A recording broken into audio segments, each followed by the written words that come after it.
मेरा भाई मुंबई में जॉब करता था और मैं यहाँ हिंदुस्तान में उसके पैसों से अय्याशी करता था। ज्यादा पैसों की वजह से मैंने अपने पड़ोस की सबसे खूबसूरत लड़की से शादी की। मेरा भाई मुंबई में काम की वजह से मेरी शादी में भी नहीं आ सका।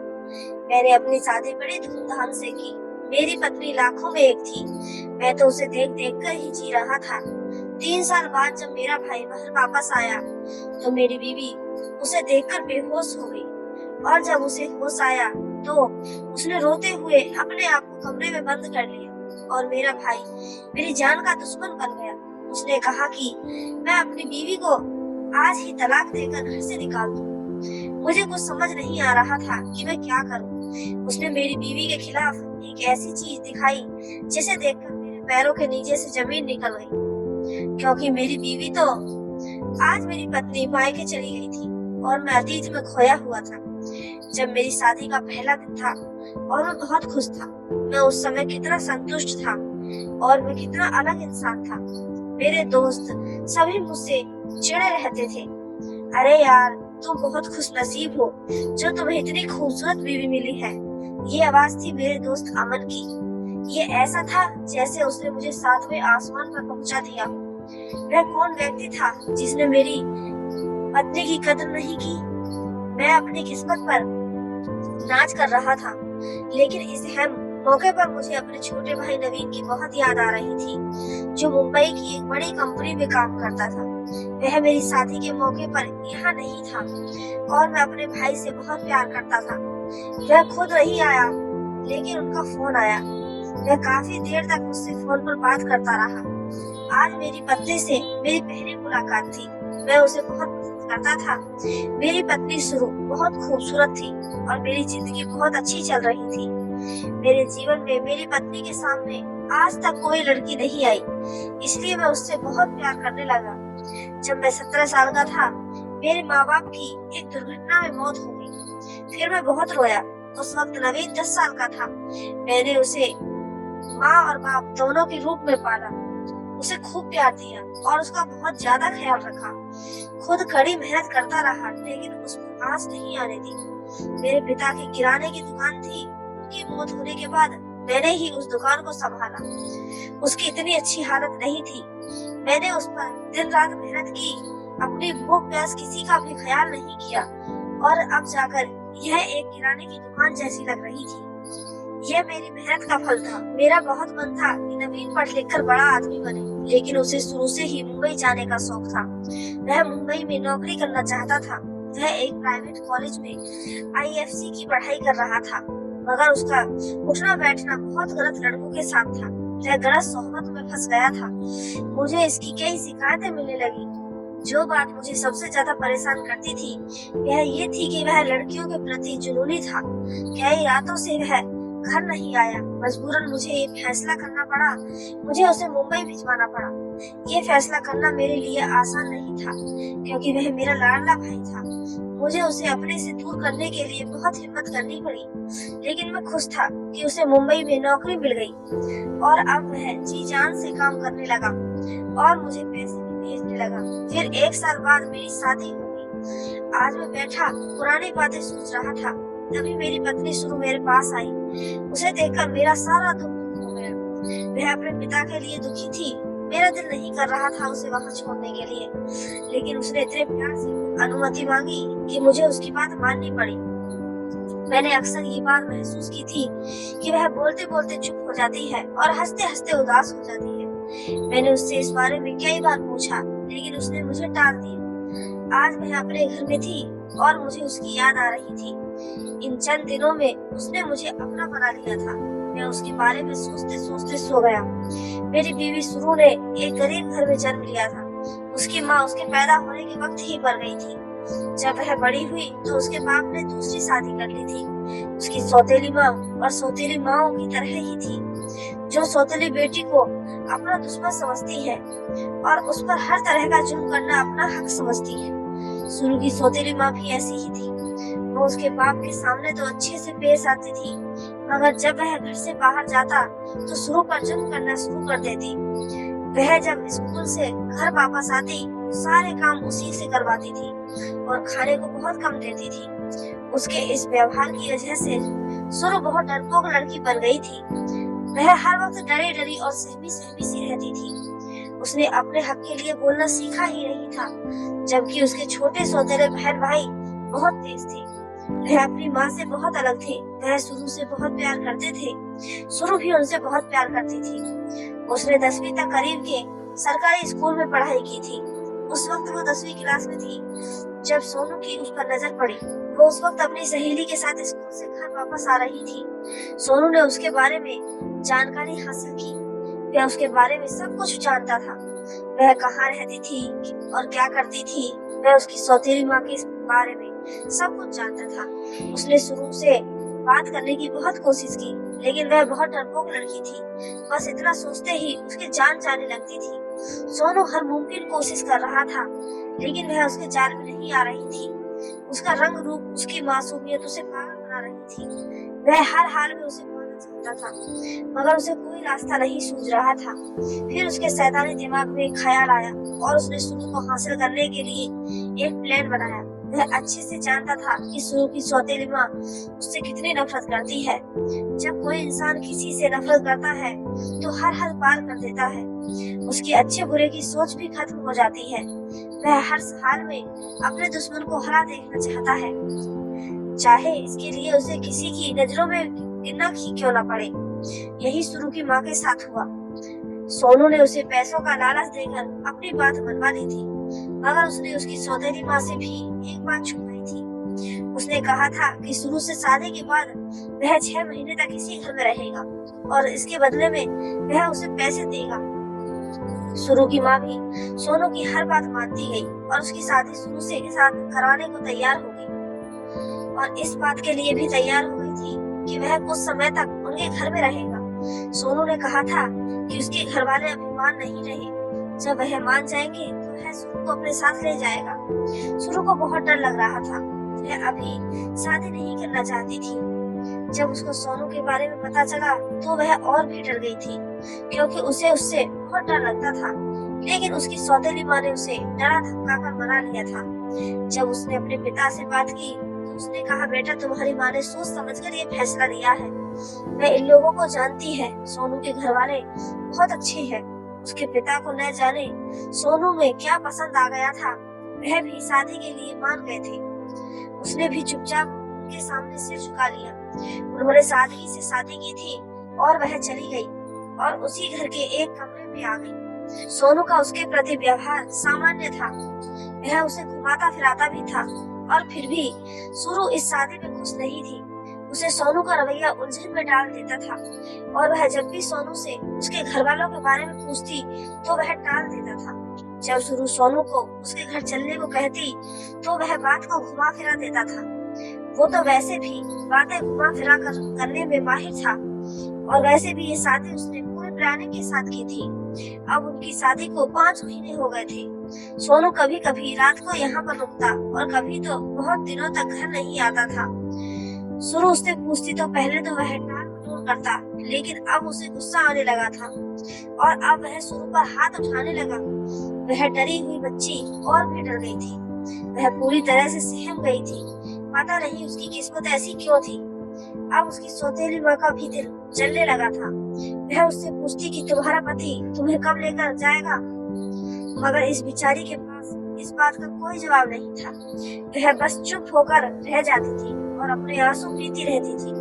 शुरू की माँ जब भी सोनू से बात करती तो वो कुछ पैसे देकर उसे चुप करा देती।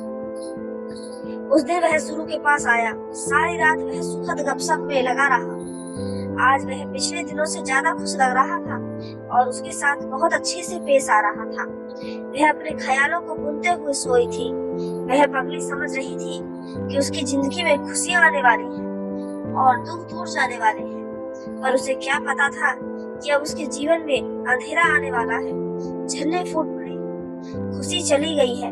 अगले दिन जब वह सोकर उठी तो सोनू वहाँ नहीं था। उसके तकिए के नीचे एक कागज पड़ा था।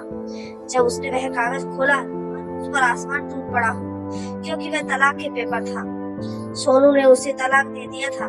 बिना किसी गलती के, बिना किसी वजह के उसे सजा सुना दी गई थी। सोनू ने उससे साफ साफ लिखा था कि वह उसे पसंद करने लगा था उसे हासिल करना चाहता था, मगर जब उसने देखा कि वह उसकी बातों में नहीं आ रही थी, तब उसे शादी का नाटक करना पड़ा।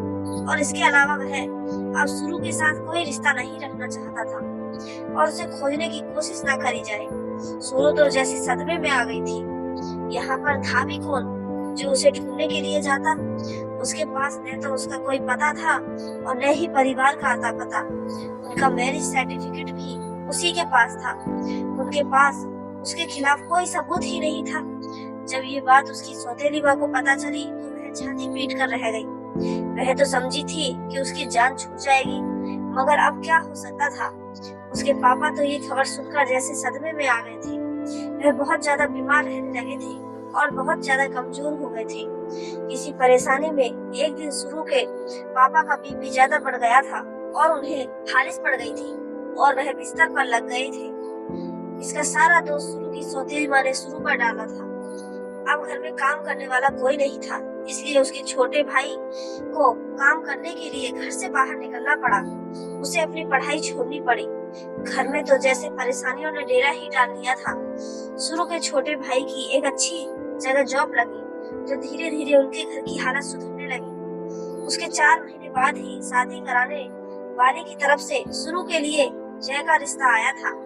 इस बार भी उसकी सौतेली माँ ने छानबीन करने की कोशिश नहीं की थी और जय के रिश्ते के लिए हाँ कर दी थी। उसके पापा ने बहुत कहा कि पहले लड़के के बारे में सब कुछ पता करो, तो उसकी सौतेली माँ ने कहा कि मुझे तो पता करना था, मैंने करा लिया।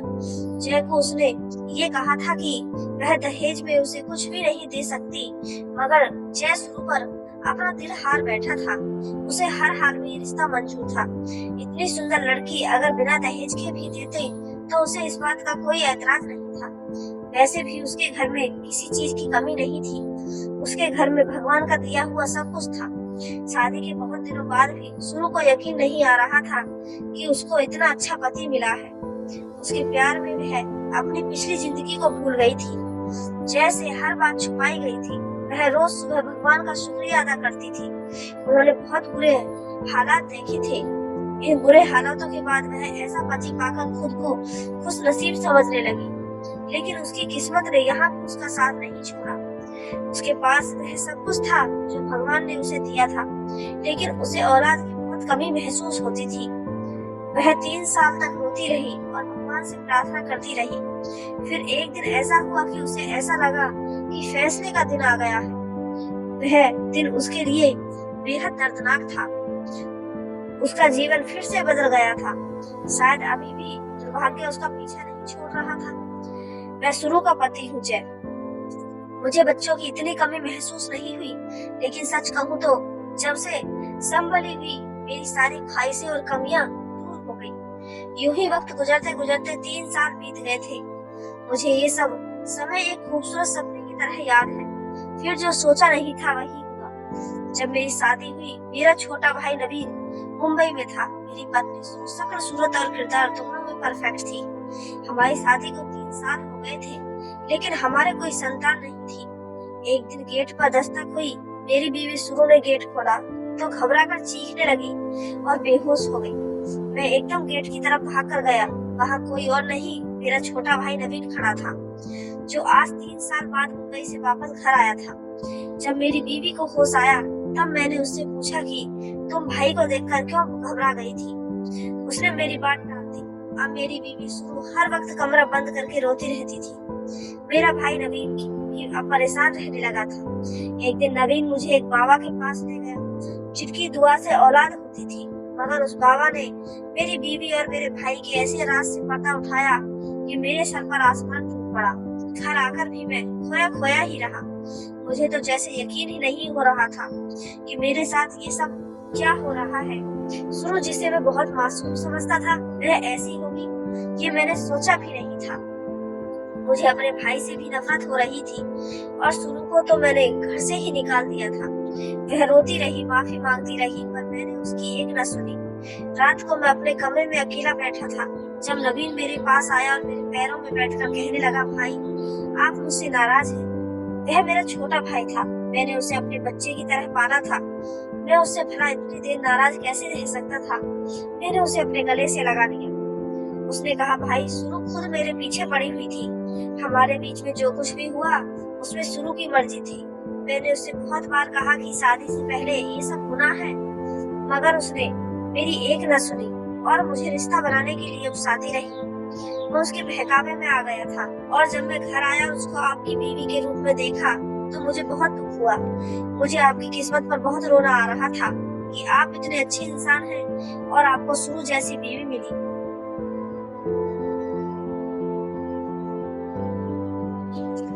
मुझे माफ कर दे भाई, अगर मेरी वजह से आपका दिल दुखा है। सुरु इसलिए मुझे देखकर बेहोश हो गई थी और डर गई थी ताकि मैं उसकी असलियत आपको न बता दूं।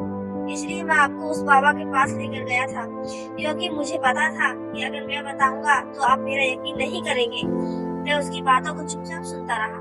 फिर 2 महीने के बाद वो वापस मुंबई चला गया।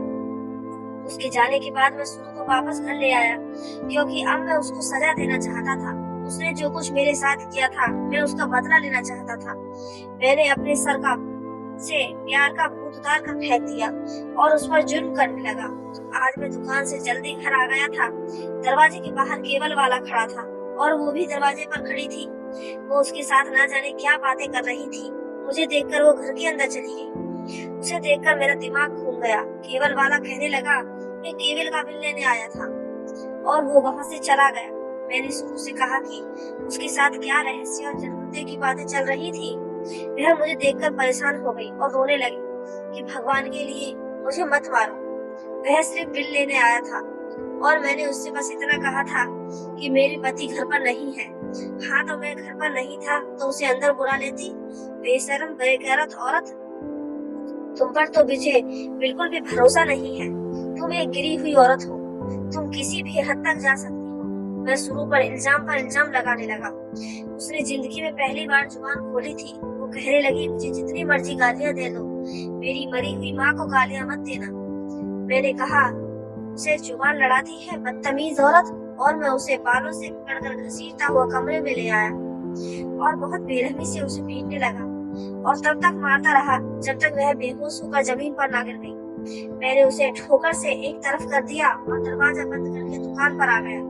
मेरा गुस्सा उसे मारकर भी न उतरा था। न जाने कौन सी आग थी जो मुझे अंदर ही अंदर जला रही थी।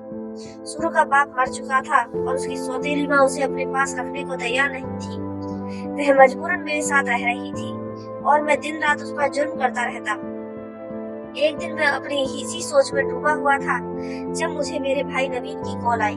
मेरा मूड अच्छा हो गया। मैं उसका हालचाल पूछने लगा तो वह रोने लगा और मुझसे माफी मांगने लगा। मैं हैरान परेशान हो गया था कि उसे हो क्या गया है, वह किस बात की माफी मांग रहा है। मगर जो कुछ भी उसने कहा था उसे सुनकर तो मेरे पैरों तले से जमीन निकल गई थी कि गलत कामों की वजह से उसे एड्स जैसी खतरनाक बीमारी हो गई है और उसे किसी की बद्दुआ लगी है। मेरे पूछने पर उसने बताया कि उसका सुरु के साथ कोई चक्कर नहीं था। वह एक मासूम और शरीफ लड़की थी। नवीन ने ही सोनू बनकर सुरु को धोखा दिया था, उसकी जिंदगी बर्बाद की थी। मैंने शादी जैसे पवित्र रिश्ते को बदनाम किया है। इस सब में वह लड़की तो बेकसूर थी और वह बेकसूर ही पिस गई थी। जब वह मुंबई से वापस आया था तो सुरु को देखकर हैरान रह गया था। उसे भाभी के रूप में देखकर वह परेशान हो गया था। उसे डर था कि कहीं सुरु मुझे इसकी असलियत ना बता दे, इसलिए उसने एक झूठे बाबा का खेल खेला और उसे पैसे देकर ये सब कुछ कहने को कहा था। ये सब सुनकर तो मुझे सदमा ही लग गया था। मुझे यकीन नहीं हो रहा था कि मेरा भाई नवीन ऐसी हरकत भी कर सकता है। मैंने उससे कुछ भी नहीं कहा और फोन बंद कर दिया। थोड़ी देर के बाद मैं घर वापस आया। सुरु का सामना करने की हिम्मत मुझ में नहीं थी।